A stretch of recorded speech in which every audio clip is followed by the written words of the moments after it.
భూగోళాన్ని ఒక ప్రశ్న వేస్తున్నది, మీ విపక్షం అని.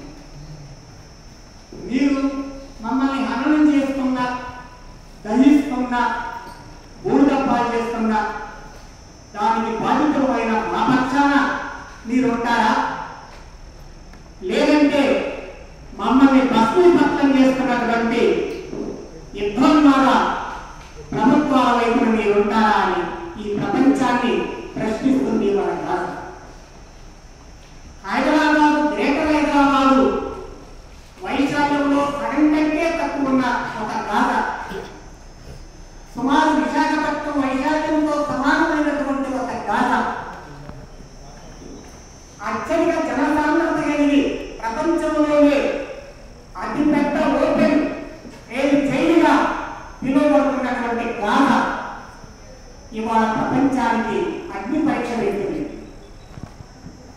కేవలం 41 కిలోమీటర్ల పొడవు, సుమారు 10 కిలోమీటర్ల వెడల్పు ఉన్నటువంటి ఒక నేల చెక్క గాథ. అలాంటి గాథ 6 ఖండాలు 193 దేశాలని అగ్ని పరీక్షకు గురి చేయడం అంటే ఆధునిక ప్రపంచంలోనే ఇంతలో ఒక వింత.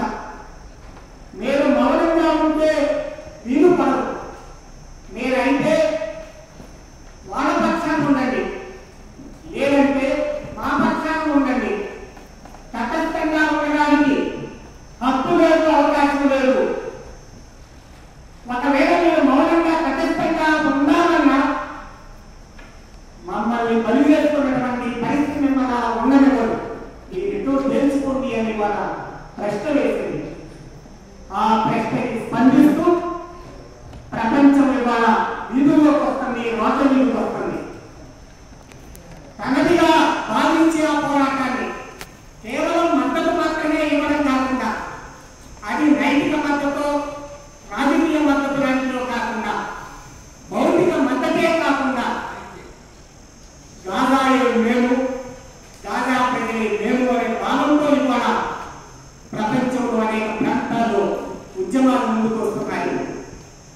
ఏ అమెరికా అయితే ఇవాళ గాజా అణచివేత కోసం ఇజ్రాయెల్ కనుక వెన్నుదన్నుగా ఉందో, ఆ అమెరికా దురాక్రమణగా ఈ దేశంలో ఉన్న విశ్వవిద్యాలయాల్లో ఉన్న విద్యార్థులే ఇవాళ రోడ్ల మీదకి వచ్చారు.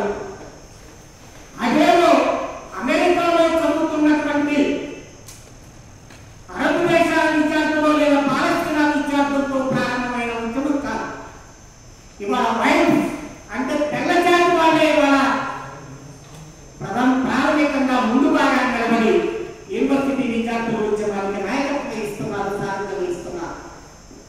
మొదట అక్కడ ప్రారంభమయ్యేటప్పుడు అక్టోబర్ 7 తర్వాత కేవలం పాలస్తీనా విద్యార్థులతోనే మొదటి రోజు నిరసన వ్యక్తం కావచ్చు. తర్వాత 2-3 రోజుల తర్వాత నల్లజాతి విద్యార్థులు కూడా చేతులు కలిపారు, అరబ్ విద్యార్థులు కూడా చేతులు కలిపి ఉండొచ్చు. కానీ ఇవాళ జరిగే అమెరికన్ విద్యార్థుల ఆందోళనలో ముందు బాగా నిలబడేది వైట్, తెల్లజాతి వాళ్ళు, పైగా క్రిస్టియన్స్. అంటే ముస్లిం మతం అనే దాన్ని ప్రత్యేకంగా టార్గెట్ చేసి జీవోసైనిక వాళ్ళలో క్రిస్టియన్ విద్యార్థులు మతపరంగా చూస్తే వాళ్ళు ఇవాళ ముందు బాగా ఉన్నారు. ఇవాళకి సరిగ్గా ఈ జీవోసైన్ ప్రారంభమై 236 రోజులు. ఇవాళ అక్టోబర్ 7 ఉదయం ఒక యాక్షన్ జరిగింది ఇజ్రాయిల్లోకి. హమాస్ సారథ్యంలో కొన్ని వందల మంది వాలంటీర్లు ప్రాణాలను తెగించి సరిహద్దులు, కంచెలు దూకి అది ఎత్తైన దృఢమైన ఎలక్ట్రిక్ ఫెన్సెస్ కూడా దాటి ఆలయకు వెళ్ళి కొందరు బందీలు తెచ్చారు. దాని తర్వాత వెంటనే సాయంకాలం 6 గంటల నుంచే కౌంటర్ ఆపరేషన్ స్టార్ట్ అయింది ఇజ్రాయెల్ నుంచి. ప్రపంచం ఏమంటుందంటే ఏది ఆధిపత్య ప్రపంచం. ప్రపంచం కూడా 2 ప్రపంచాలు ఉంది. భారతదేశం కూడా 2 భారతదేశాలు, సంపన్న భారత్, పేద భారత్. ప్రపంచంలో కూడా ఆధిపత్య భారత్, అధీన భారత్.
అందుకనే ఎవరు వాళ్ళ సరైనదో మొట్టమొదటి అర్థం చేసుకోవాలి.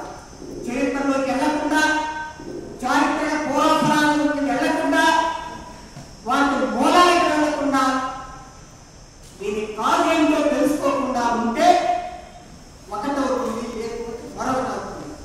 ఇవాళ భారతదేశంలో మతోన్మాదం యువతర మెదళ్లలో దట్టించి నూరిపోస్తున్న సమయంలో అన్ని మత ప్రాతిపదిక మీదనే చూసే పరిస్థితులు కల్పించబడుతున్న కాలంలో ఉన్నాం మనం.